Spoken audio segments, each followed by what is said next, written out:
संस्कृति। नेक्स्ट क्या ध्यान रखना है? नेक्स्ट हम पढ़ेंगे वैदिक संस्कृति। पहला तो शब्द की व्याख्या करते हैं। चलो इधर देखो पहले। सिंधु सरस्वती सभ्यता पड़ी। सिंधु सरस्वती सभ्यता बात करी ना। क्षेत्र में ये वाला क्षेत्र था, है ना। मेनली सिंधु और सिंधु की सहायक नदियां, जिसे अब क्या बोलते हैं, सप्त सिंधु प्रदेश। बट है सिंधु सभ्यता विकसित हुई। सिंधु सभ्यता के पतन के बाद में अठे एक नई सभ्यता डेवलप हुई, संस्कृति डेवलप हुई, जिन्हें आप बोला वैदिक संस्कृति। वैदिक संस्कृति को प्रारंभिक जो टाइम क्षेत्र है वो वही है जो ठीक ठीक है सिंधु घाटी सभ्यता वाला एरिया है ना। हालांकि सिंधु घाटी सभ्यता नगरीय सभ्यता थी और वैदिक सभ्यता ग्रामीण, बिल्कुल ग्रामीण सभ्यता थी। सिंधु घाटी सभ्यता जहाँ शांति प्रिय थी, वैदिक सभ्यता युद्ध प्रिय है। क्लियर है? तो बात अपन याद रखनी, जस्ट सिंधु घाटी सभ्यता के बाद में इस इलाके में एक संस्कृति आई थी। तो बिया तो टॉपिक को नाम किया वैदिक संस्कृति। वैदिक संस्कृति क्यों कहते हैं? क्योंकि शब्द है वेद, वेद में एक प्रत्यय जुड़ गया। वेद में क्या जुड़ गया? एक प्रत्यय जुड़ गया, तो क्या बन गया? वैदिक। मूल शब्द तो वेद ही है, क्योंकि सभ्यता की जानकारी क्यों मिले? वेद। वेद है ना, ऋग्वेद, यजुर्वेद, सामवेद, अथर्ववेद। तो ये जो संस्कृति है उसकी जानकारी मिलेगी वेदों से, इसलिए हम इसे कहेंगे वैदिक संस्कृति। गुरु जी को टाइम पीरियड क्या? सिंधु घाटी सभ्यता का टाइम पीरियड क्या था? C14 है, साढ़े 2300 से 1750, 2300 से 1750। इसके जस्ट बाद वैदिक संस्कृति आती है। तो वैदिक संस्कृति को टाइम पीरियड अपन याद रखना है, 1500 ले गए, 1500 फिर 1400, है ना, ऐसे 1300 1200 ऐसे, और 600। 1500 से लेकर 600 BC, मतलब ईसा पूर्व में ही चल रहा है मामला। 1750, उसके बाद 1600, 1500, तो उसके जस्ट बाद कौन संस्कृति आ गई? वैदिक संस्कृति आ गई। क्योंकि जानकारी क्यों मिले? वेदों एमास्तापा बोलांगा वैदिक संस्कृति। इसके भी कई पार्ट है, हम इसको बेहतरीन ढंग से समझने के लिए 3 भागों में बांट लेंगे। सबसे पहले उसकी बेसिक बेसिक बातें पढ़ेंगे पृष्ठभूमि में। क्लियर है? दूसरा पॉइंट कौन सा हो जाएगा? दूसरा पॉइंट हो जाएगा वर्गीकरण। क्या हो जाएगा? वर्गीकरण अभी पढ़ लेंगे। उसके जस्ट बाद हम क्या पढ़ेंगे? उसके बाद पढ़ लेंगे वैदिक साहित्य। वैदिक साहित्य का बहुत कुछ चीज़ें हैं, हालांकि हमने जब पढ़ा था इतिहास की जानकारी के स्रोत तो काफ़ी कुछ चीज़ें वहाँ भी सीखी थी, तो अब दिक्कत नहीं आएगी आपको ना। 3 पार्ट हो जाएगा। पहले पृष्ठभूमि जगह हम बहुत कुछ बातें सीखेंगे मोटी मोटी, और दूसरा वर्गीकरण, तीसरा वैदिक साहित्य। तो पहला तो क्योंकि पृष्ठभूमि में ओवरऑल पूरी रूपरेखा हम देखांगा, लेकिन इसके तो कोई सब पॉइंट नहीं है, आगा थोड़ा अलग अलग पॉइंट है। क्योंकि यहाँ पर ध्यान है कि जगह आर्य लोग आना, आर्य लोग स्टार्टिंग में इस क्षेत्र में आए थे। आर्य लोग स्टार्टिंग में इस क्षेत्र में आए थे। ये जो आर्य लोग थे ना, स्टार्टिंग में कहाँ आए थे? इस क्षेत्र में आए थे। इस क्षेत्र को क्या बोलते हैं?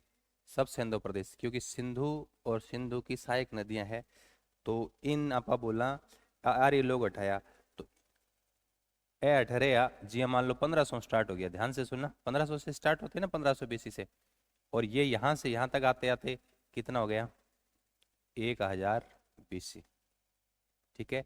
इन कालखंड में मतलब मोटा मोटा ये याद रखो, पंजाब और वर्तमान पंजाब भारत पाकिस्तान को जो पंजाब यानी पंजाब वाले बेल्ट में अपा भौगोलिक रूप में ना सबसे सिंधु प्रदेश कह सका, इन इलाके में रहता। और भाई क्योंकि वेद 4 है तो सब पहला भाई किशो वेद लिखियो, ऋग्वेद। इन काल में किशो वेद लिखो गयो, ऋग्वेद। तो ये काल कहलाएगा ऋग्वैदिक काल। तो ऋग्वैदिक काल को मतलब हो गया कि 1500 से लेकर 1000 BC। इन लोगों को लोहे की जानकारी वगैरह नहीं थी, मेन धंधो पशुपालन। ठीक है। बिंग बाद में पीछे से तो आए थे, वापस बैक तो जाएंगे नहीं, ये आगामी टाइम में आगे चले आए। कहाँ चले आए? आगामी टाइम में ये और आगे चले आए, इधर चले आए।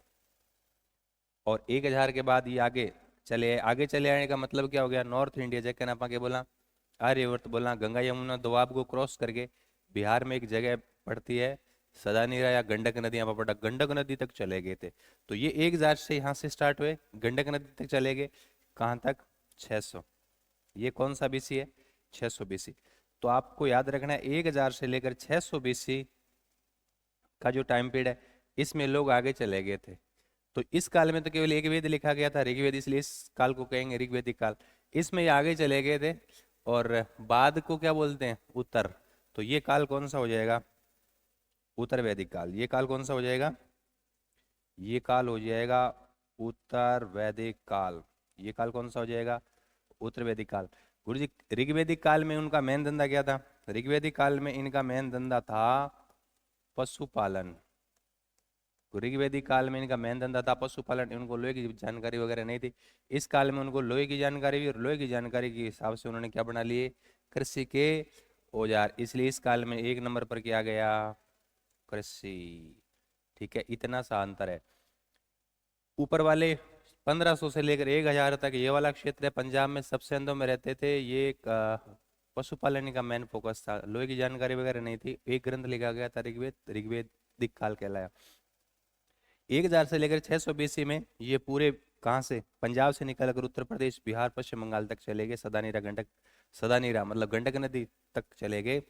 और ये जो 1000 से लेकर 600 बीसी का टाइम है, इसमें उनको लोहे की जानकारी भी, लोहे की जानकारी, लोहे कठोर धातु है, उससे उन्होंने हथियार बनाए, जंगलों को साफ किया, कृषि का विस्तार किया। पशुपालन अब 2 नंबर पे आ गया। 1 नंबर पे क्या चला गया, कृषि।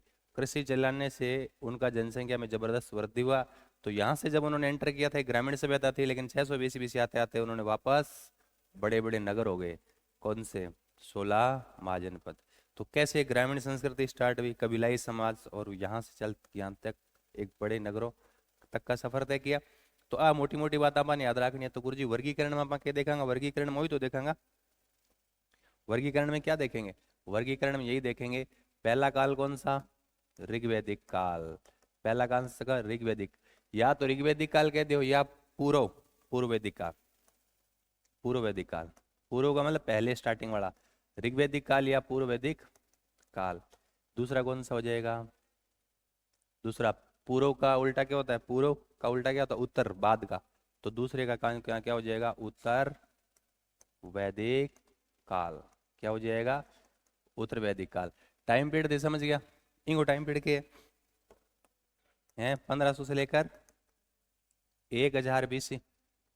और ये कब से कब हो जाएगा, 1000 से लेकर 600 बीसी। इस कालखंड में क्या मैंने, इस कालखंड में पशुपालन, पशुपालन स्टार्टिंग पशुपालन करते, बाद में क्या हो गया, कृषि पर फोकस कर लिया। गुरुजी नेक्स्ट थर्ड पॉइंट क्या है, थर्ड पॉइंट बताया था वैदिक साहित्य। बताया था ना कितने प्रकार का है ये तो आपको वहां भी पढ़ाया था मैंने, कहा ये काम आएगी चीजें आपके। वैदिक साहित्य पढ़े हो कितने टाइप को, बोलो, अरे याद है कि नहीं है, कितने टाइप का, दो, कौन कौन सा, श्रुति स्मृति, श्रुति स्मृति, श्रुति स्मृति। श्रुति मतलब सुन सुन कर याद किया गया, और स्मृति लिखा हुआ, श्रुति और स्मृति बताया था ना, तुम भूल गए। अब हम पढ़ेंगे एक एक पॉइंट, समझ गया नहीं बात। अब ये पूरा कालखंड हम पढ़ेंगे कौन सा, वैदिक संस्कृति। टाइम पीरियड 1500 से 600 बीसी। पृष्ठभूमि पर आ जाते हैं ना, पहले पृष्ठभूमि देखेंगे। पृष्ठभूमि देखांगा तो आप देखो, ये लोग इस क्षेत्र में आए थे स्टार्टिंग में, सब सिंधु प्रदेश, पंजाब बोल दो, सब सिंधु प्रदेश बोल दो। और ये लोग बाहर से आए थे ना, ऐसा माना जाता है। यहाँ कौन सा पर्वत है, हिंदुकुश पर्वत। हिंदुकुश पर्वत के दर्रे से इधर से आए थे। तो आर्य कहाँ से आए थे वो तो आप बात करांगा सारी बात। अ, कई मत है, लेकिन सब मेन जो सर्वमान्य मत है, तो याद रखना आर्य आए थे मध्य एशिया से। मैं से मध्य एशिया, कौन बता रहा है, मैक्स मुलर। तो जो आर्य, अच्छा इस सभ्यता के निर्माता कौन थे, आर्य, ये ध्यान रखना। एक सेकंड पहले मैं लिख रहा हूं, इसको वैदिक संस्कृति क्यों कहते हैं, कि वेदों से क्या मिल रही है, इसकी जानकारी मिल रही है वेदों से। वेदों से जानकारी मिल रही है, इसलिए कौन सी संस्कृति है, वैदिक संस्कृति। पहली बात समझ गया ना। दूसरी बात, इस वैदिक संस्कृति के निर्माता कौन थे, वैदिक संस्कृति के निर्माता थे आर्य। वैदिक संस्कृति के निर्माता आर्य। आर्य, आर्य शब्द का अर्थ क्या है, आर्य कोई जाति नहीं, आर्य शब्द का अर्थ है उत्तम, श्रेष्ठ, उत्तम बोल दो, श्रेष्ठ बोल दो, कुलीन, है ना, अच्छे गुणों युक्त, अच्छे गुणों युक्त, ये विशेषता है। आर्य को मतलब क्या हो गया? बेस्ट। आर्य का मतलब क्या हो गया? बेस्ट। आर्य को मतलब हो गया बेस्ट। आर्य कुलीन, अभिजात वर्ग, कुलीन वर्ग, श्रेष्ठ गुणों से युक्त, अच्छे गुणों से युक्त। ठीक है, वो पूछेड़ो है, तरफा स्टेडियम पूछेड़ो है, बहुत बारी पूछा है। और आर्य संस्कृति वास्ते कमा के आर्य निर्माता थे। वैदिक संस्कृति वास्ते बोला वेदों से जानकारी मिलती है। सर ये कौन थे? तो मैं लिख रहा हूँ ये मध्य एशिया, सेंट्रल एशिया हम पढ़ेंगे, अभी दिखाएंगे आपको।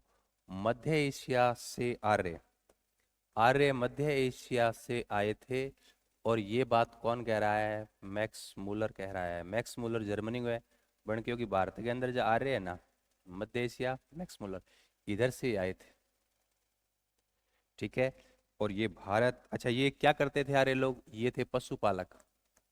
क्या थे? पशुपालन का काम करते थे। इनके दो पशु याद रखना, पूज्य पशु और प्रिय पशु। पूज्य पशु तो है गाय और प्रिय पशु है घोड़ा, ध्यान रखियो। प्रिय घोड़ा, पूज्य गाय। गाय को कहा गया अघन्या, न मारा जाने वाला जानवर। क्या कहा गया है? अघन्या। अघन्या का मतलब क्या होता है? न मारा जाने वाला पशु। ठीक है, चारागाहों की खोज में इन्हें भटकता रहता। और ये इधर से मध्य एशिया से, अच्छा ये मैक्स मुलर जो बात बता रहा है वो सर्वमान्य है।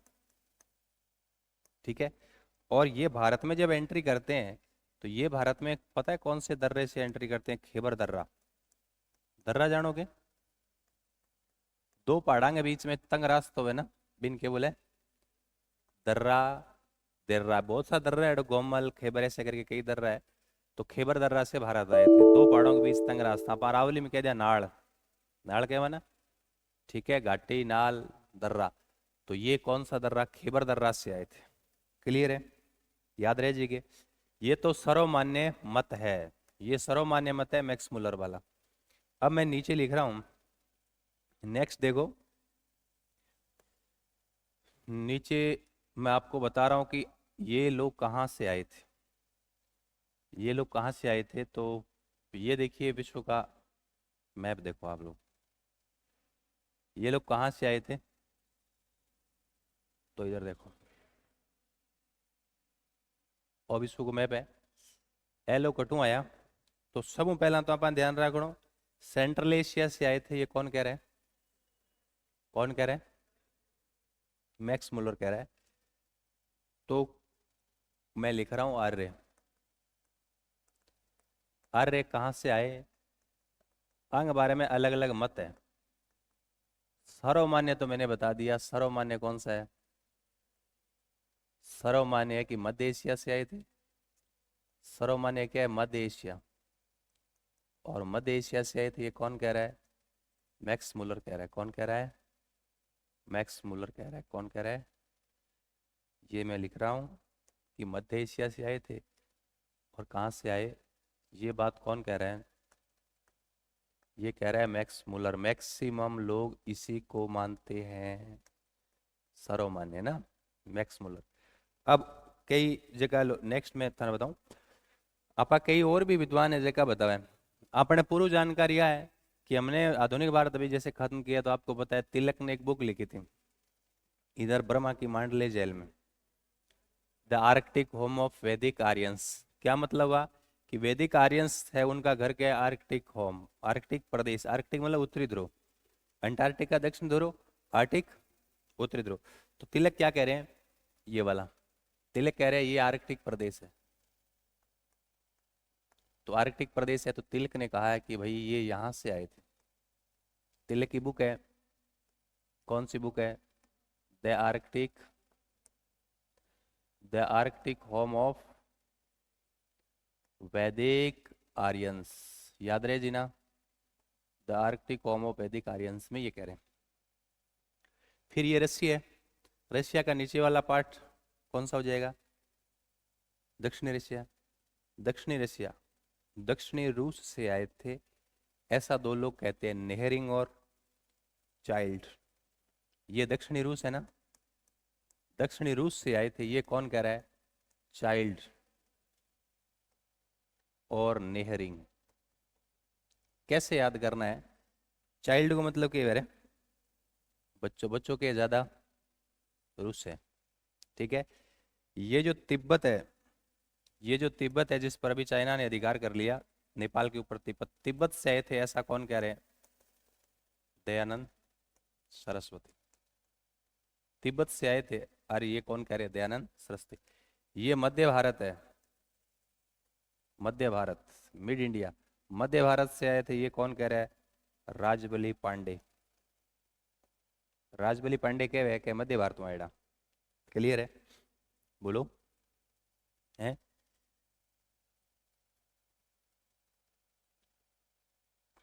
ये देखो, ये जगह है हंगरी, ये देखिए हंगरी, हंगरी, हंगरी से आए थे ऐसा कौन कह रहा है? गाइल्स, गाइल्स कह रहा है कि कहाँ से हैं? हंगरी से। ये देखिए जर्मनी और स्क्वेंडियाई प्रदेश, जर्मनी प्लस ऊपर वाला कौन सा इलाका है? स्क्वेंडेनियन प्रदेश। जर्मनी से आया, ये कौन कह रहा है? Hurt plus पेंका। हर्ट और पेंका कह रहे हैं कि यार ये लोग कहाँ से आए हैं? जर्मनी से। ये कौन सा सागर है? ये बताओ, ये कौन सा सागर है? ये कौन सा सागर है? बोलो, ये कौन सा सागर है? बोलो, कैस्पियन सागर। ये वाला कौन सा है? ब्लैक सी, काला सागर। ये वाला क्या है? काला सागर, ब्लैक सी, काला सागर। काला सागर से आए हैं, ये कौन कह रहा है? बेनफे। कौन कह रहा है? बेनफे। ठीक है, नेक्स्ट आ जाओ। एक मैप में गड़बड़ हो जाएगा, ज्यादा कचरा हो जाएगा, नेक्स्ट मैं बता रहा हूं, देखिए।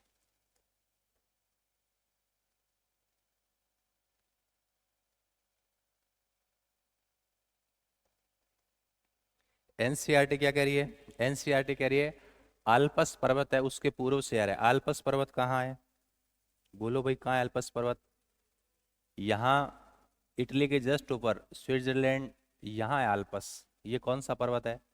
आल्पस। वो कह रहे हैं कि आल्पस पर्वत, आल्पस पर्वत के पूर्व, पूर्व में ये रहते थे। ये कौन कह रहा है? ये कह रहा है एनसीईआरटी। एनसीईआरटी क्या कह रही है कि आल्पस पर्वत के पूर्व वाला इलाका है ना, वहां से ये लोग आए हैं। आल्पस पर्वत के पूर्व से, याद रहे जैसे के है। बोलो, ये वाला प्रदेश है हिमालय, हिमालय, हिमालय से, हिमालय कश्मीर, हिमालय कश्मीर से आए हैं। ये कौन कह रहा है? ये कह रहा है एलडी काला, एलडी काला, एलडी काला, काला कश्मीर, ऐसे याद रखो। काला, काला, काला क्या कह रहा है? कहां से है?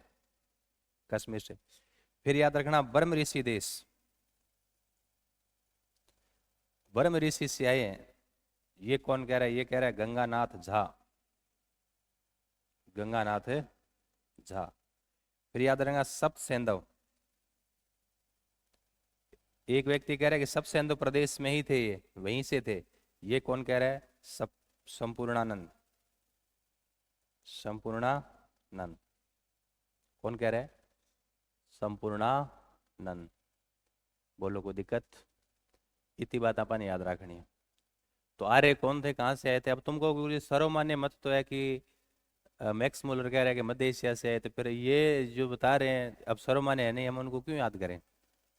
इनको याद करना जरूरी है। पेपर वाला कह रहा है कि तुम याद करो, हम पेपर में देंगे, एक तरफ देंगे आर्यों के संबंधित मत प्रतिपादक, एक तरफ मत कहाँ से थे। वो गलत सलत देगा, कहेगा कौन सा है सुसंगत है, सुमेलित है, फिर या उल्टा सीधा देके आपसे सुमेलित करवा लेगा। या इसको आर्यों के, आर्यों के मूल निवास के बारे में निम्नलिखित पर विचार करो। लाइन में आप चीज़ें सेट करके दे देसी, फिर थाने विचार करना उसी बड़े। तो यहाँ पर अक्सर से याद उसे जल्दी आप विचार करेंगे, अन्यथा आप तो विचार वही को नहीं है। देखते हैं कैसे अल्ले हो तो पटड़ी को नहीं, तो छोड़ आवांगा। तो नेक्स्ट देखो, नेक्स्ट यदि आप बात करा तो कई बात याद रखनी है। आपा बोला सब सेंधो प्रदेश, आपा बोला सब सेंधो प्रदेश, इसका मतलब क्या हो गया? सब सेंधो प्रदेश का मतलब क्या हो गया? सिंधु और सिंधु की सहायक नदियां। सिंधु, अब भूगोल का इतना अच्छा नॉलेज है आपको, है? ये देखिए, बताया था ना, ये कौन सी झील बताई थी, भूल गए? है मानसरोवर तिब्बत में, यहाँ से नदी निकलती है कौन सी? सिंधु। और सिंधु के बाद बताया था ना, सिंधु, ये तो नदी है सिंधु, और सिंधु की सहायक नदियां, अब सारी बनाए कचरा हो जाएगा। फिर मैं बना रहा हूँ, ये वाली कौन सी नदी है? घग्गर। ये वाली कौन सी नदी है? घग्गर। ये वाली कौन सी है? गंगा। ये वाली कौन सी है? यमुना। ठीक है, ये ध्यान रखो। चलिए, अपन के ध्यान रखना है, अपन कुछ एक वर्ड आ सिंगमा, सब सेंधो प्रदेश। सब सेंधो का मतलब हो गया कि सिंधु और सिंधु की सहायक नदियां, मेनली पंजाब वाला क्षेत्र, ये समझो आप। सब सेंधो प्रदेश का मतलब क्या हो गया? सब सेंधो प्रदेश का मतलब हो गया सिंधु, सिंधु नदी प्लस सिंधु की सहायक नदियां। सिंधु और सिंधु की सहायक नदियां मतलब मोटा मोटा पंजाब और अगल बगल का क्षेत्र। फिर अपन याद रखना है ब्रह्मवृत, याद रखना है ब्रह्मवृत। ब्रह्मवृत को मतलब क्या हो गया? सिंधु और सिंधु की सहायक नदियां, सब सिंधु प्रदेश। ब्रह्मवृत, ब्रह्मवृत को मतलब क्यों? अपने जो घग्गर है ना, सरस्वती या दरस्वती, इसके आसपास का क्षेत्र, इसको बोलते हैं ब्रह्मवृत। ठीक है, घग्गर सरस्वती। अरे बिन टाइमिंग को नाम क्यों? सरस्वती या दृष्टवती, सरस्वती दृष्टवती या घग्गर, इसके आसपास क्षेत्र होता है ब्रह्मवृत। उसके बाद लिख रहा हूं मैं ब्रह्म ऋषि क्षेत्र। ब्रह्म ऋषि देश का मतलब हो गया गंगा यमुना दोआब, गंगा यमुना दोआब। गंगा यमुना दोआब को मतलब क्या हो गया? गंगा और यमुना के दोआब, दो जल धाराओं के बीच का क्षेत्र, दो नदियों के बीच का दोआब, इसको बोलते हैं ब्रह्म ऋषि देश। और पूरा उत्तर भारत आर्यवर्त, पूरा उत्तर भारत आर्यवर्त, पूरा उत्तर भारत, संपूर्ण उत्तर भारत, संपूर्ण उत्तर भारत को क्या बोलेंगे? आर्यवर्त। मतलब नॉर्थ इंडिया, नॉर्थ इंडिया को क्या बोलेंगे? आर्यवर्त। क्लियर है? बोलो। फिर हम देखेंगे, फिर हम देखेंगे नेक्स्ट, चलो नेक्स्ट पेज पे ले चलते हैं आपको। हालांकि वहां हम लोग डिटेल में देखेंगे, उत्तर वैदिक काल अलग से पढ़ेंगे, ऋग्वैदिक काल अलग से पढ़ेंगे। अठा आप मैप में थोड़ी थोड़ी बातें देख लिया ताकि अपन याद रहे। जैसे पूरे वैदिक साहित्य को हमने कितने भागों में बांट लिया? दो भागों में। कहाँ से स्टार्ट हुआ ये? 1500 BC, यहाँ तक आए कब? 1000 BC। बताओ, ई काल की जानकारी मिले ऋग्वेद में वास्ते, ये काल कौन सा हो गया? बोलो, ऋग्वैदिक काल। कौन सा काल हो गया? ऋग्वैदिक काल। जानकारी क्यों मिले? ऋग्वेदों। ठीक है, ई काल के अंदर लोग एक नंबर पर किसो काम हो? पशुपालन। इनको लोहे की जानकारी नहीं थी। उसके बाद आगे के कालखंड में ये आगे चले गए, आगे के कालखंड में आगे चले गए तो 1000 से लेकर 600 BC, कहाँ तक चले गए? 600 BC। बताओ इसको क्या बोलेंगे? इससे बोलेंगे उत्तर वैदिक काल। क्यों बोलेंगे उत्तर वैदिक काल? क्या बोलेंगे? क्योंकि बाकी ऋग्वेद को छोड़कर बाकी शेष वैदिक साहित्य से, शेष वैदिक साहित्य से इनकी क्या मिल रही है? जानकारी। इस काल में किसकी जानकारी भी? लोहे। लोहे की जानकारी से क्या हुई? कृषि को बढ़ावा मिला, और फिर यहाँ क्या हो गई? जनसंख्या बढ़ गई। और यहाँ समाज कैसा था? इधर, इधर कबीलाई समाज था। इधर समाज कैसा था? कबीलाई, बड़े बड़े कबीले थे, चारागाहों की खोज में इधर उधर घूमते रहते थे। यहाँ रह गए 6 महीने, चारागाह आसपास का इलाका खत्म हो गया, सामान गाल गए, आगे चला गया। ठीक है, इस उत्तर वैदिक काल के अंदर आते आते जनसंख्या वनसंख्या बढ़ गई, और यहाँ 620 आते आते तो बड़े बड़े क्या हो गए? बड़े बड़े नगर। उत्तर वैदिक काल खत्म होते होते वापस क्या हो गए? बड़े बड़े शहर। कबीलाई समाज किस तरीके से 1000 साल में, तो उसकी वजह क्या थी?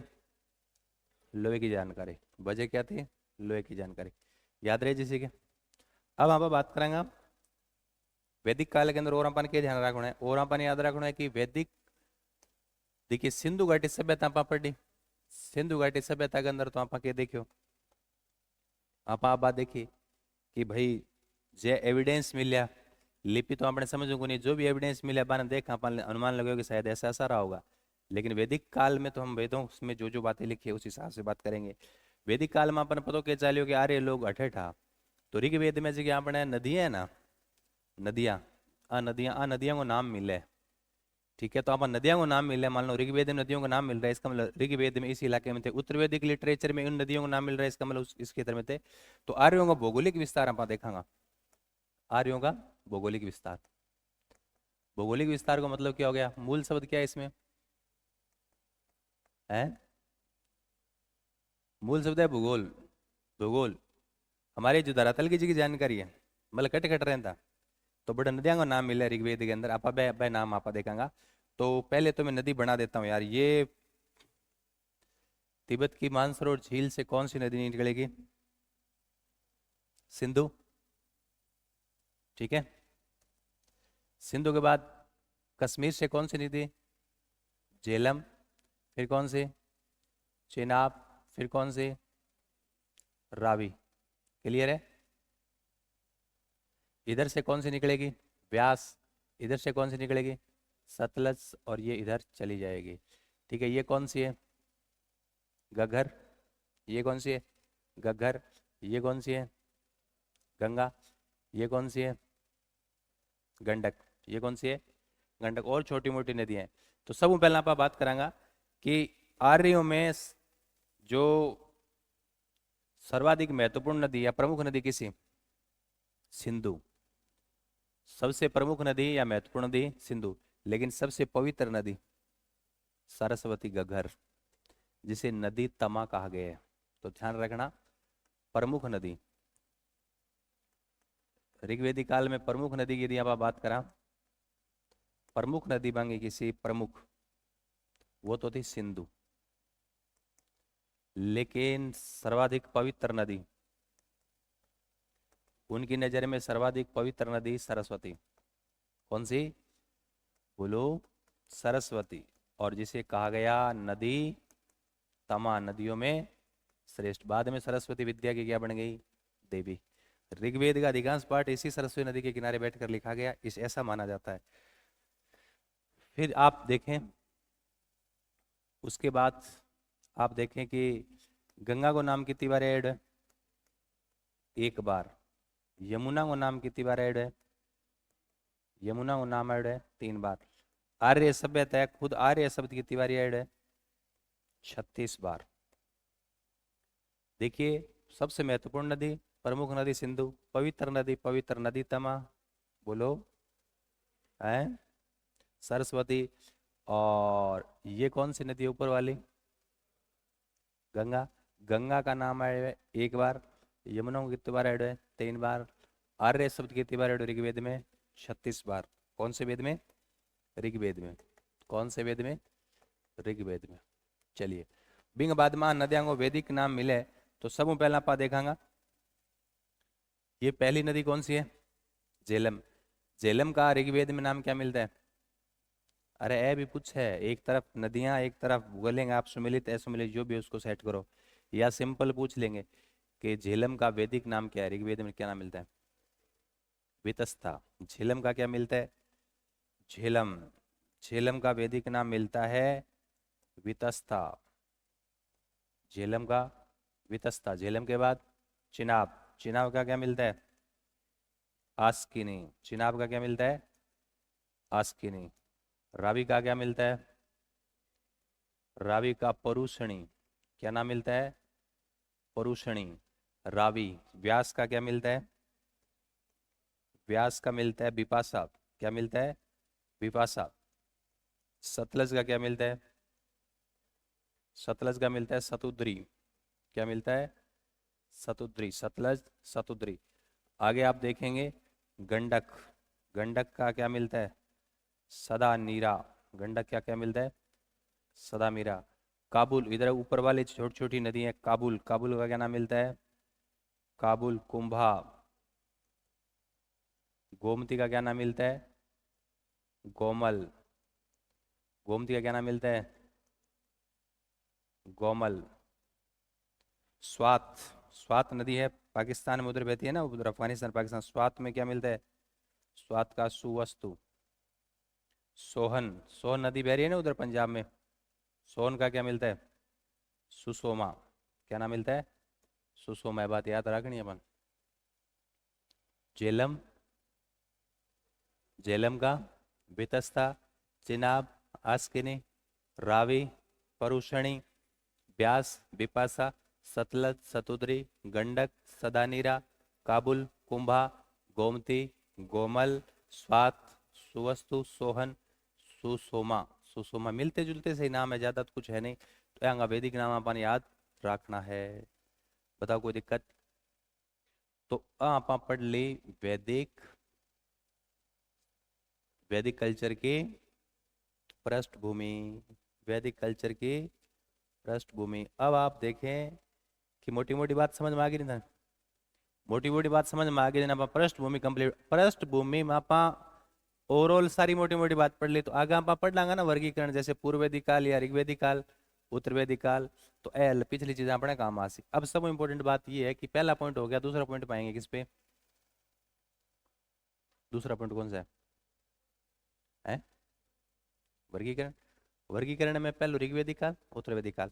ऋग्वैदिक काल की तन बातें बताई दी है, पृष्ठभूमि में पढ़ लिया। इस काल में कबीलाई समाज था, 1500 से लेकर 1000।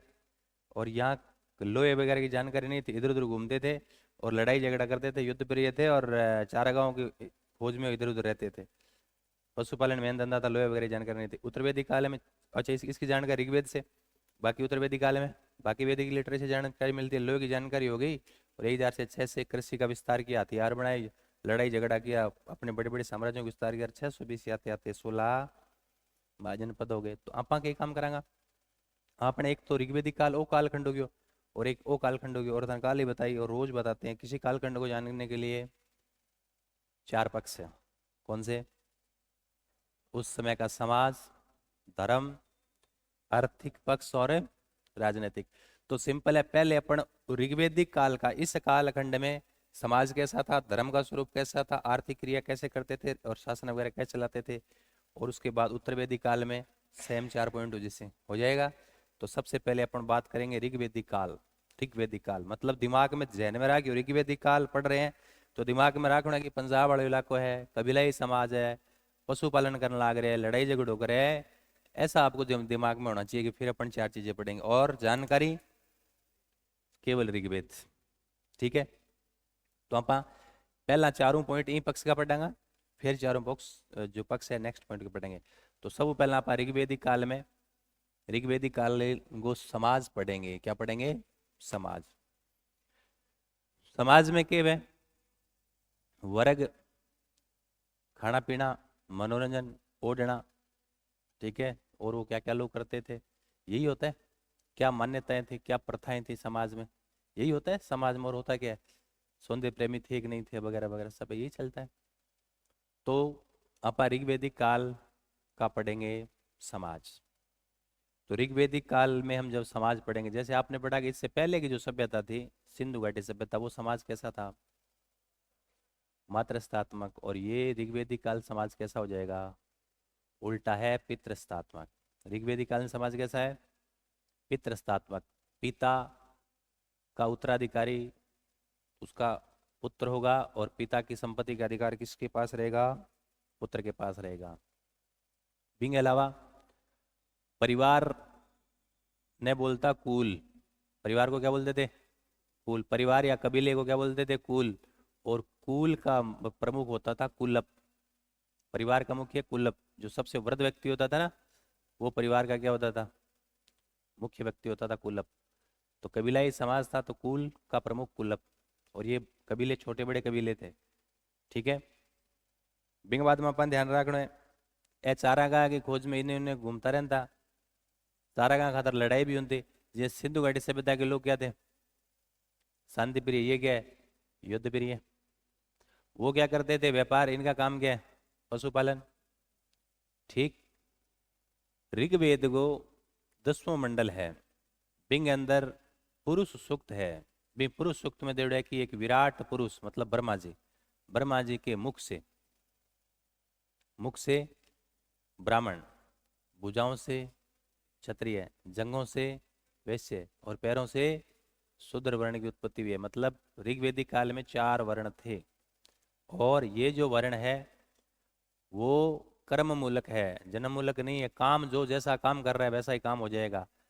मतलब ब्रह्मा जी के मुख से ब्राह्मण, क्या ये प्रतीकात्मक है, सिंबॉलिक है। मुख से ब्राह्मण मतलब अध्ययन और अध्यापन का जो काम कर रहे हैं, कोई भी हो अध्ययन और अध्यापन कर रहे हैं, मतलब पढ़ाई लिखाई कर रहे हैं, वो ब्राह्मण है।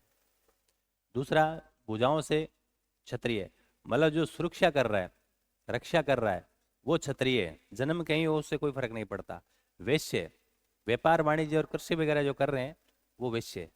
और पैरों से शूद्र, जो सेवा कर रहा है, जो भी सेवा कर रहा है तो वो क्या है? शूद्र है। जो भी सेवा कर रहा है वो क्या है? शूद्र है। याद रह जाएगा। और ये सारी व्यवस्था कैसी है? जन्म से नहीं है। काम कैसा कर रहा है, काम जो जो जो काम कर रहा है उस हिसाब से हो जाएगा। तो ये कर्म व्यवस्था जन्म मूलक नहीं होकर क्या है? कर्म मूलक है। जन्म मूलक नहीं होकर क्या है? कर्म मूलक है। व्यवस्था तो बहुत बड़ी है। अभी तुम मान लो पढ़ रहे हो, तुम क्या क्या बनना जा रहे हो, मतलब किस कौन से वर्ण में शामिल हो? अभी पढ़ रहे हो तो कौन से वर्ण में हो? ब्राह्मण। अब पढ़ लिख के तुम चले जाओगे, नौकरी लग जाओगे तो कौन से वर्ण में आ जाओगे? ऋग्वेद के हिसाब से शूद्र हो जाओगे। क्या हो जाओगे? शूद्र। सेवा, सेवा सेवा ही तो करोगे आप लोग। ठीक है। मान लो तुम क्या बन गए? पटवारी बन गए, जनता की सेवा ही तो कर रहे हो। तो पढ़ रहे हो तो कौन से वर्ण में हो? ऋग्वेद के हिसाब से ब्राह्मण। और तुम चले गए कहाँ? हैं? तुम तहसीलदार जी बन गए तो क्या बन गए? शूद्र वर्ण में आ गए। और यदि तुम अध्यापक बन गए तो किस में आ जाओगे? ब्राह्मण में आ जाओगे। ठीक है। तो ये व्यवस्था कैसी है? जन्म मूलक, सॉरी कर्म मूलक। जन्म मूलक नहीं है, कर्म मूलक है। अच्छा, ऋग्वेद का 9वें मंडल में एक व्यक्ति कहता है कि मैं कवि हूं और मेरे पिता डॉक्टर है और मेरी माता आटा पीसने वाली चक्की चलाती है। मतलब ये सिद्ध होता है कि एक ही परिवार में जन्म लेकर अलग अलग वर्ण में वो शामिल हो रहे हैं। वर्ण व्यवस्था कैसी है? कर्म मूलक। आगे बढ़ जाए।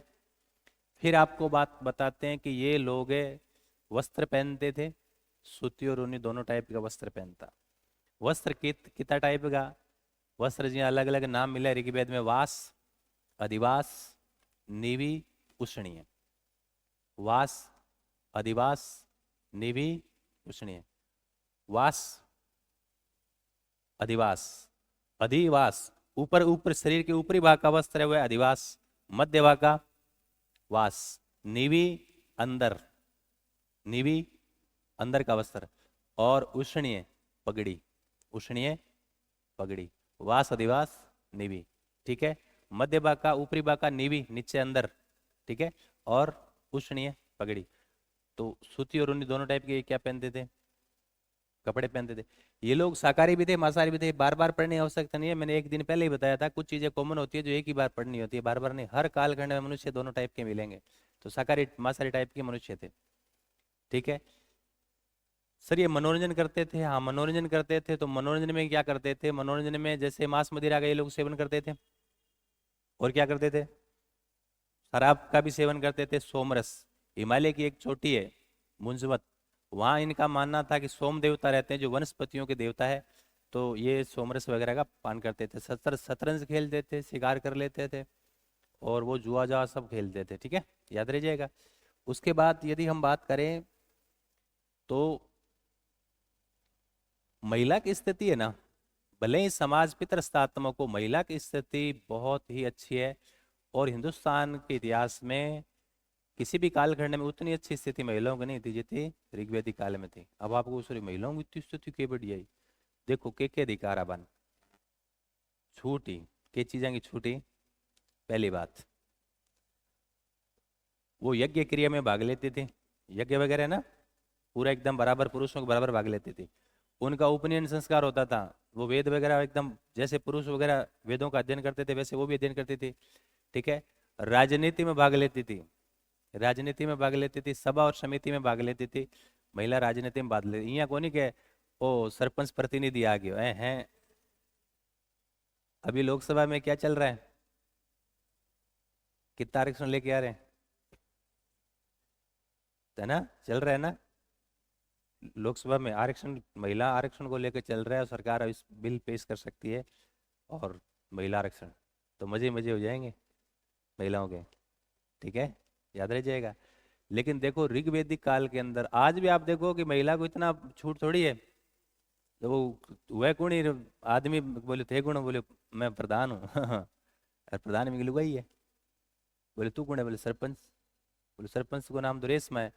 अरे बोले मैं तेरा नाम मोहनलाल है। अरे बोले मैं बिया मतलब हाँ प्रतिनिधि हूँ मतलब। ठीक है, तो कहने का मतलब है आज भी स्थिति यह है, बिन टाइम या गोनी बिन टाइम जो महिला थी सभा और समिति में भाग लेती थी, बिंगला और तो और उपनयन संस्कार होता था, वेद पढ़ने का अधिकार, यज्ञ क्रियाओं में भाग लेती थी। बिंगला पढ़ी लिखी महिलाओं का नाम बहुत ज्यादा मिलता है, वो आजीवन अविवाहित रह सकती थी। आज के समय में क्या महिला विवाहित रह सकती है, मुश्किल है मुश्किल है। रहने तो कड़े की चीजें है भाई, एक अलग चीज है, वो विषय अलग है। लेकिन मोटा मोटी ये देखा जाए आज महिला की इच्छा है कि मैं शादी नहीं करूंगी, लेकिन समाज उसको जीने नहीं देगा, शादी करा के ही मानसे ठीक है, हालांकि स्थिति धीरे धीरे बदल रही है, 2030-32 तक स्थिति अलग हो जाएगी, आप देखेंगे अपनी आंखों से। ठीक है, शादी बहुत की वजह से कम हो, जैसे ये युवा ये लोग है, ये शादी नहीं करना चाहते, और पुराने वाले फिर युवाओं को फॉलो करेंगे, अरे चलो हम भी हो जाते हैं अजनबी, वापस सिंगल है एक नहीं है। तो उस समय महिला आजीवन अविवाहित रह सकती थी, उन आजीवन अविवाहित महिला होती थी उनको बोलते थे अमाजू। क्या बोलते थे, अमाजू। महिला अविवाहित रहती थी, आजीवन रह सकती थी, मतलब इच्छा हो तो, उसको बोलते थे अमाजू। और जो अविवाहित रहकर शिक्षा प्राप्त करते थे, है ना, शिक्षा प्राप्त करते थे, बोले नहीं अभी तो रीट की तैयारी करूँ, सेकंड ग्रेड फर्स्ट ग्रेड ब्याह बाद में कराशूँ। ठीक है, वो कौन से, ब्रह्मवादिनी। कौन सी, ब्रह्मवादिनी। अभी किसका माहौल ज्यादा चल रहा है, ब्रह्मवादिनी का चल रहा है, ब्रह्मवादिनी तो होती है। और देखो उस समय बाल विवाह नहीं होता था, उस समय बाल विवाह नहीं होता था। हालांकि 16-17 साल में ब्याह हो जाता, 17-18 साल में तो अब ये माना प्रोड, तो 16-17 बिन टाइम खानो पीनो बढ़िया हो तो 12 साल में एकदम प्रोड हो जाता। तो बाल विवाह नहीं था। आज बाल विवाह होता है, उसमें बाल विवाह नहीं था। आज पर्दा प्रथा है, उस टाइम पर्दा प्रथा नहीं थी। आज दहेज प्रथा है, उस टाइम में दहेज प्रथा नहीं थी। सती प्रथा बीच में थी, अब तो नहीं है सती प्रथा, लेकिन उसमें सती प्रथा नहीं थी। आज डिवोर्स होता है, उस टाइम डिवोर्स नहीं होता था। ठीक है, समझ के बात। हाँ, यदि कोई घरेलू चीना खा जाए, महिला विधवा हो जाए, तो उनका पुनर्विवाह होता था, विधवाओं का पुनर्विवाह। तो विधवाओं का पुनर्विवाह करने के लिए तो हमें जो ईश्वर चंद्र विद्यासागर को संघर्ष करना पड़ा 1856 में, ये हमारी मान्यता मिली, पहले होता ही नहीं था। तो उस समय विधवा पुनर्विवाह था। और सबसे इंपॉर्टेंट एक और प्रथा चलती थी, जो आज भी नहीं है, आज नहीं है वो प्रथा। हाँ, कौन सी प्रथा, नियोग प्रथा। नियोग प्रथा, गुरु जी नियोग प्रथा की है, नियोग प्रथा ही, विधवा पुनर्विवाह और नियोग प्रथा थी। क्या क्या नहीं है, बाल विवाह नहीं है, पर्दा प्रथा नहीं है, दहेज प्रथा नहीं है, सती प्रथा नहीं है, तलाक वगैरह नहीं होते थे। है क्या, विधवा पुनर्विवाह, ये तो होता है, अब आजकल तो होता है, आप कोई दिक्कत नहीं है, जैसे है ना, एक पारित करना पड़ेगा जो टाइम। एक कौन सा, नियोग प्रथा। नियोग प्रथा क्या है, यदि कोई महिला है, तो वो एक एक घर में शादी होगी मान लो, और मतलब बिन घराड़ो चेना खा गया, और उसकी मृत्यु हो गई। अब उस महिला के कोई संतान नहीं है। अब वो महिला कह रही है कि मुझे तो यहीं रहना है, शादी तो एक ही बार होती है, बार बार थोड़ी होती है, मुझे तो इसी घर में रहना है, लेकिन उसके कोई संतान नहीं है। तो वो महिला संतान प्राप्ति के लिए निकट संबंधी से यौन संबंध स्थापित कर सकती थी।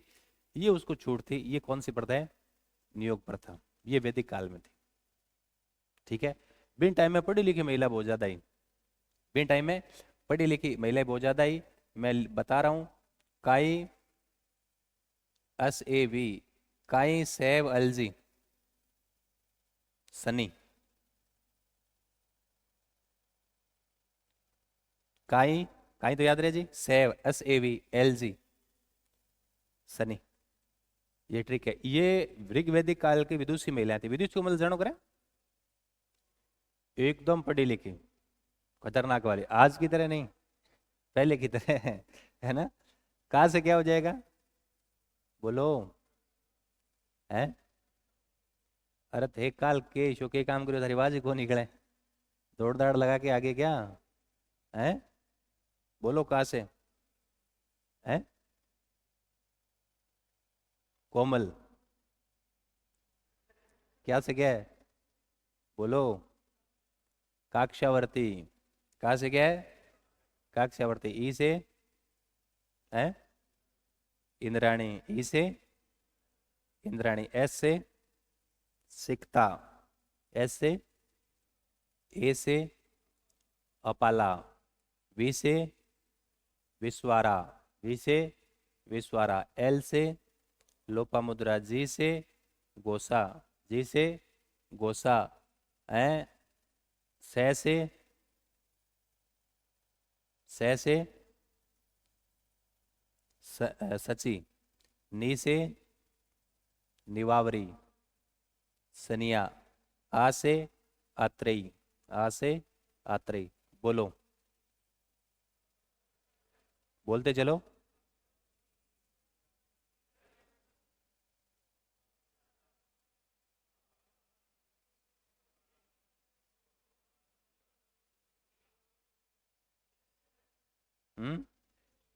सची,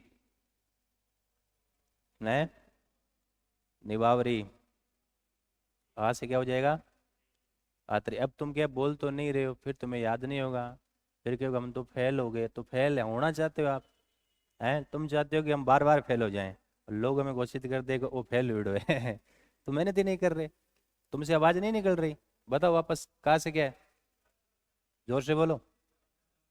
ई से सिकता, कपाला, बोलो, विश्वारा, है लोपामुद्रा, गोसा, सची, नी से क्या है निवावरी, आत्रेयी। ए वैदिक काल की विदुषी महिला, बहुत बार पूछा गया एग्जाम में, बहुत बार पूछा गया। तुम्हें यहाँ तक बता देते हैं कि देखो ये सवाल आएगा, रानी के प्रबल समान और बार बार है, फिर भी तुम याद नहीं करते, तुमसे मूर्ख कौन है फिर, है। और फोन पर चिपे रहो, शंकु को नहीं आता ना। चलो, और क्या होता है, और रिवीजन कर ले मन लगा, ठीक है नहीं, टाइम हो जाएगा। चलो और बात कर लेते हैं कुछ, मैं समाज की सारी बातें बता देता हूँ। पता है, इस इस काल में बहु विवाह और अंतरजातीय विवाह भी होता था। आज होता है क्या अंतरजातीय विवाह, है। समाज तो मान्यता नहीं दे रहा, लोग बाग कर रहे हैं, समाज मान्यता नहीं दे रहा, समाज तो मान्यता नहीं दे रहा। लेकिन बताओ उस समय अंतरजातीय विवाह होते थे, मन कर गया, बोले तुमसे शादी करनी है, तो फिर वो वर्ण वगैरह नहीं देखते थे, बोले चलो आ जाओ, है ना, समझ गए बात। अंतरजातीय विवाह होता था, और बहुविवाह होता था। बहुविवाह को मतलब समझ रहे हो, आज है क्या बहुविवाह, है। आज बहुविवाह नहीं है ना, बहुविवाह का मतलब समझ रहे हो, है, एक से ज्यादा क्या रखना, ये बताएगा तो बता भाई, बहुविवाह को मतलब क्या है, एक से ज्यादा विवाह करना, जैसे एक पति के कई पत्नियां, और जैसे, हाँ, एक पत्नी के कई पति, ठीक है। तो एक पत्नी है, उसके 5 पति है, तो ये कौन सा है, विवाह। और एक ऐसा पति है जिसके 10 पत्नियां है, तो ये भी कौन सा है, बहुविवाह। समझ गए बात, तो उसमें बहुविवाह भी होते थे, भाई जिसके पास ज्यादा माल है बहुविवाह। भाई शादी करने के लिए क्या चाहिए, माल चाहिए भाई। भी आप संपन्न है, तो हर कोई आपसे क्या कर लेगा, शादी कर लेगा। और यदि फकीर है, तो कोई शादी वैसे ही नहीं करेगा, हैं। क्या कह रहे हो, हैं। भाई आज कोई आदमी है जो संपन्न है, तो भाई कोई शादी करना चाहेगा या करनी चाहेगी, जो भी है, तो आपने ध्यान रखना है, ठीक है। तो उस टाइम में क्या होता था, है अंतरजातीय विवाह भी था और बहुविवाह, वयस्क होने पर शादी की जाती थी, आजीवन विवाहित भी रह सकते थे। और क्या बताया था, अनुलोम प्रतिलोम, भाई अंतरजातीय विवाह हो गया, इसका मतलब अनुलोम प्रतिलोम तो विवाह होंगे ना भाई, एक में ही हो रहा है, तो अंतरजातीय कैसे हुआ। वैसे एग्जैक्ट उसको अंतरजातीय वैसे समझने के लिए अपन बोल देते हैं अंतरवर्णीय विवाह बोलेंगे, उस टाइम वर्ण हुआ करता था, ठीक है। तो उसमें दो टाइप के विवाह आपको याद रखना है, अनुलोम, एक ही याद रख लो, अनुलोम विवाह क्या है, अनुलोम विवाह क्या है, भी सेम वर्ण में हो गया तो वैसे ही कोई दिक्कत नहीं, अनुलोम होगा तो उल्टा पुल्टा होगा तभी अनुलोम। अनुलोम का मतलब है कि पुरुष है वो उच्च वर्ण का है, महिला निम्न वर्ण की है, तो अनुलोम है। प्रतिलोम उल्टा हो जाएगा, महिला उच्च वर्ण की होगी पुरुष निम्न, इसमें एक याद रखो, अनुलोम वाला याद रखो, अनुलोम पुरुष उच्च वर्ण महिला निम्न वर्ण, प्रतिलोम उल्टा हो जाएगा, ठीक है। वैदिक वैदिक जगह जो लोग वह भी मतलब यहाँ सौंदर्य प्रेमी है, ठीक है। मनुष्य हर कालखंड में कैसा रहा है, सौंदर्य प्रेमी, और आज भी मनुष्य क्या है, ज्यादा ही है अब तो। और ये जो है टेंडेंसी ये बढ़ने वाली है, लोग सुंदर बनने के लिए पता है क्या क्या करवा लेते हैं, पूरी अपनी स्किन चेंज करवा लेते हैं, ठीक है। लोग सुंदर बदाराम पता है आपको, लोग सुंदर बनने के लिए अपने स्किन चेंज करवा लिए, ठीक है, कुछ क्योंकि चीज़ें चेंज करवा ली मतलब, ठीक है। हाँ ऐसे चलता है, लेकिन करवा भाई यह जगह का सामान में, ठीक है। आपने कौन करे, आपने तो बीमार हो जाए तो ठीक होने वाला पैसा ही कौन ट्रीटमेंट लेने वाला, बोले 2 दिन बाद में जुकाम आप ही ठीक हुए, सुन सुन रखी है। आप की चेंज कौन करावा, लेकिन जो धनी लोग है वो के चेंज की नहीं अलग है कि मेरी स्किन खराब है, मतलब स्किन खराब है, चेहरा खराब है, लोग पसंद कम करते हैं, अट्रैक्टिव नहीं है, तो वो डॉक्टर साहब के पास जाएगा कि मेरे को चेहरे की सर्जरी करानी है, मैं ऐसा लगूं एकदम बेबी स्किन लगे, तो डॉक्टर कर देगा, मैं बोले डोंट वरी, और क्या, समझ गए बात क्या। तो ये चलता है, तो हम कहाँ थे, अनुलोम प्रतिलोम विवाह।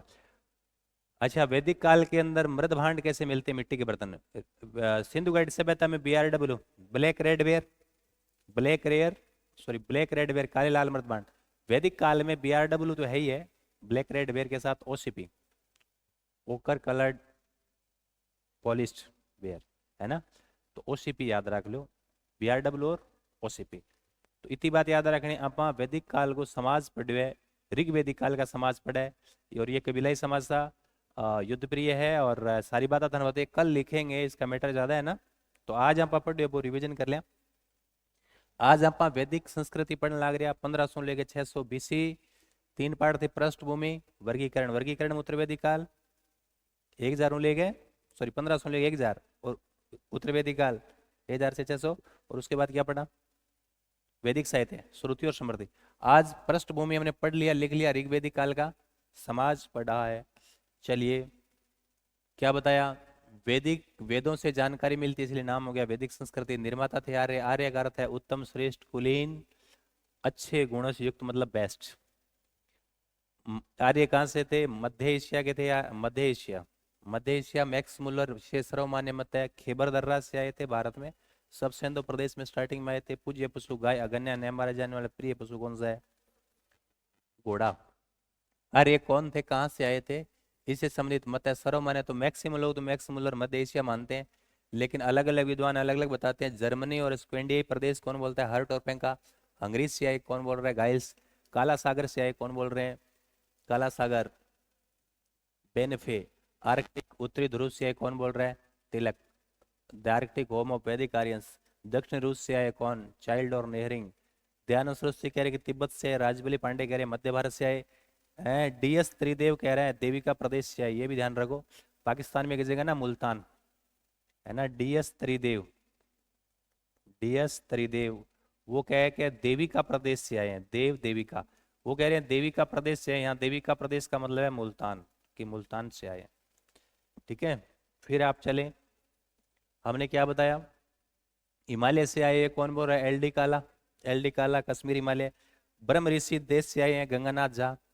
ब्रह्म ऋषि देश तो ये ना गंगा यमुना, तो आप तो गंगानाथ झा याद। संपूर्णानंद सब सेंधव प्रदेश, संपूर्णानंद क्या करें, सब सेंधव प्रदेश से, और एनसीईआरटी क्या कह रही है, आल्पस पर्वत के पूर्व से आए हैं। अच्छा एक चीज मैं और बता दूं थाने, इस ये जो लोग है ये जो लोग इधर जब आए थे तो ये एशिया माइनर से आए थे। ये लोग जब भारत में आए थे ना, तो कहाँ से आए थे, एशिया।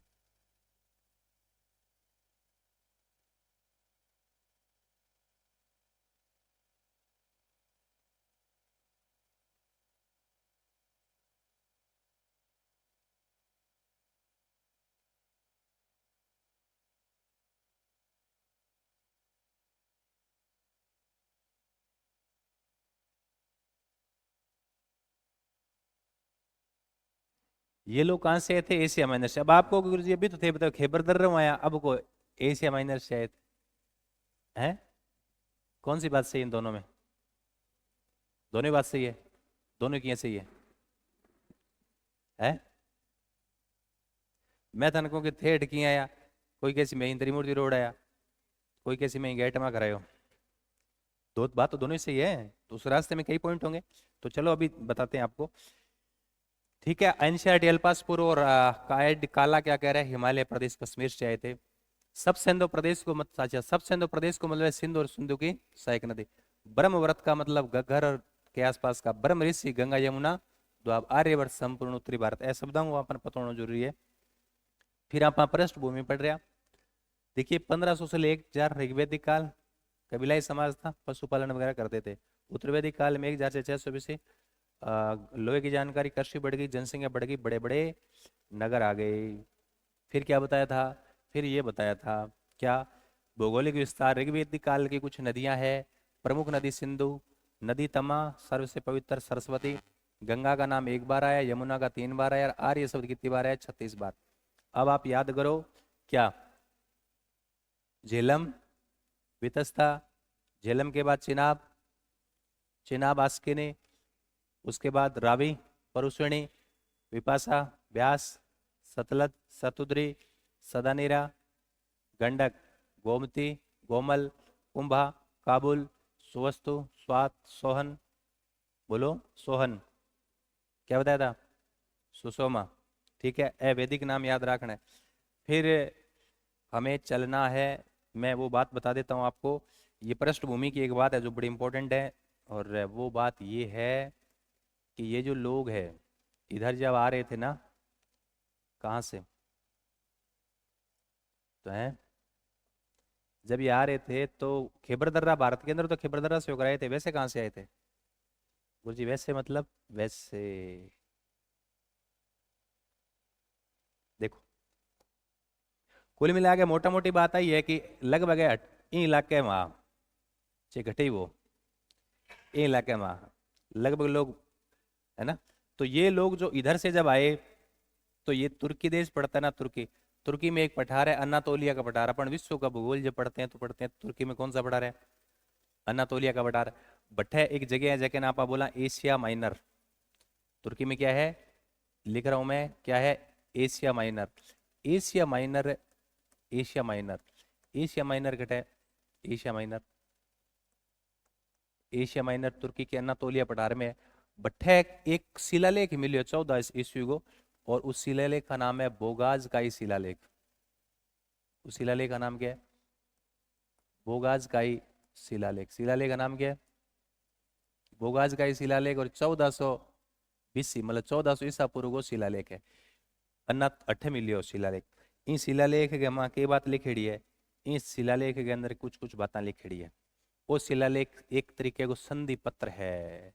क्या संधि पत्र है, अठे इट्टी और मित्तानी दो जातियां रहती, बांग यट आपस में भी लड़ाई, लड़ाई हो गया बिंग बाद में बांग हो समझौतो, बोलो समझौतो हो गयो, बोलो लिखो के समझौतो हुआ है। तो वो पहला कागज पर कौन लिखता, पत्थर पर लिखता, तो वो समझौतो लिखड़ो है, संधि पत्र है, मान लो बोगाज का शिलालेख। फिर बोगाज का शिलालेख में आ बात लिखड़ी है कि जगह 4 लोग, जगह गवाह, वे अपने 4 वैदिक देवता, ठीक है, नाव इंद्र में, नास इंद्र नाव में, ई से इंद्र, ना से नासत्य, वै से वरुण, मैं से मित्र, ए 4 वैदिक देवता बटे चश्मदीद गोआ, बटे मतलब बांगे मौजूदगी में बात हुई। और ए जगह देवता अपने ऋग्वेदिक काल के आर्य लोगों के देवता, इनको मतलब शायद यदि बांगो नाम मिले तो शायद मतलब इस इधर से ही आए हुए, तो इस हिसाब से लोग कह रहे हैं कि यार ये शायद इधर के लिए ज्यादातर लोग इधर वाले है ना। तो सवाल पूछा है कि 4 वैदिक देवताओं का नाम है बोगजगय शिलालेख में और बेक्षक्ष है। तो पहले तो मैं लिख देता हूँ, बोगजगय शिलालेख या एक तरीके का संधि पत्र है। बोगजगय शिलालेख संधि पत्र है। मित्तानी, वे दो जातियां लड़ी, मित्तानी और हित्ती या हिट्टी, है ना। अंग हो संघर्ष हो और संघर्ष के बाद में आगे संधि होगी। हाँ, दोनों के बीच में युद्ध हो, हिट्टी और मिट्टानी, और बिंग बाद में संधि पत्र ओ संधि पत्र एक तारीख को बोगज का ही शिलालेख में 4 वैदिक देवताओं नाम मिले के चश्मदीद गुआ। 4 वैदिक देवता, 4 वैदिक देवताओं के क्या मिलते हैं नाम। गुरु ये 4 वैदिक देवता क्या आप याद रखो, ट्रिक है। इंद्र नाव में, इंद्र नाव में से क्या हो जाएगा, इंद्र से तो इंद्री हो जाएगा, ना से क्या हो जाएगा ना सत्य, वैसे क्या हो जाएगा वरुण, और मैं से क्या हो जाएगा मित्र। तो सीधो सवाल बने कि निम्न में से बोगज के शिलालेख में किस वैदिक देवता का नाम नहीं मिलता। तो चारों में एक हटा दे से, बीच में दूसरों गाल दे से। तो जब तुम्हें याद होगा तभी तो होगा। तो इंद्र नाव में ये 4 वैदिक देवता जगह बोगज के शिलालेख में नाम मिले। क्लियर है। पहलो पॉइंट प्रश्न में कंप्लीट हो गया। फिर वैदिक काल के 4 पॉइंट हम पढ़ेंगे, समाज को डिस्कस कर लिया, कल लिखेंगे, फिर आगे बढ़ेंगे। उस काल का आर्थिक पक्ष कैसा था, धार्मिक स्वरूप कैसा था। 4 कंप्लीट होने के बाद फिर उत्तर वैदिक काल में 4 पॉइंट फिर पढ़ेंगे कि उत्तर वैदिक काल में समाज में क्या चेंज आया। ठीक है, इसलिए बहुत अच्छे से पढ़ना है। आज सारे को ज्यादातर चीजें हम पूछने वाली है। शिलालेख ये संविधान के अंदर अपना पार्ट 5 चल रहा है ना। आज संघ की कार्यपालिका कंप्लीट हो जाएगी, कार्यपालिका कंप्लीट हो जाएगी ना। महीने वैदिक